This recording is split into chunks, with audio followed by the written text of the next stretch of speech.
আবারও বিস্ফোরণে কেঁপে উঠল আফগানিস্তানের রাজধানী কাবুল। একটি জনবহুল এলাকায় ঘটে বিস্ফোরণ এবং আপনাদের জানিয়ে রাখি শহর-এ নাও অঞ্চলের একটি হোটেলের সামনে ঘটে এই ভয়ঙ্কর বিস্ফোরণের ঘটনা। এই ঘটনা ইতিমধ্যেই 7 জনের মৃত্যুর খবর উঠে আসছে এবং আহত হয়েছেন একাধিক। তবে এই ঘটনার নেপথ্যে, বিস্ফোরণের ঘটনার নেপথ্যে ঠিক কে বা কারা রয়েছে এখনো পর্যন্ত কিন্তু এই ঘটনার দায় স্বীকার করেনি কোনো গোষ্ঠী।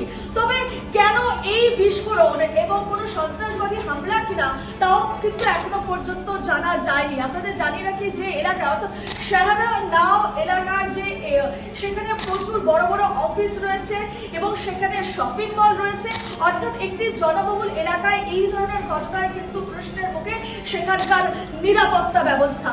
এবং আপনাদের জানিয়ে রাখি কে বা কারা এই ঘটনা ঘটিয়েছে এবং এখনো পর্যন্ত এই হামলার যেহেতু দায় কোনো গোষ্ঠী করেনি, সে জায়গায় দাঁড়িয়ে কি ধরনের হামলা তা নিয়ে কিন্তু কোনো ধরনের উত্তর দেননি তালিবান সরকারের স্বরাষ্ট্র মন্ত্রকের যে মুখপাত্র মাতিন কানি, তিনি এখনো পর্যন্ত কিছুই জানাননি। অর্থাৎ সম্পূর্ণ বিষয়টি কিন্তু এখনো প্রশ্নের মধ্যেই রয়েছে এবং গোটা ঘটনার তদন্ত চলছে।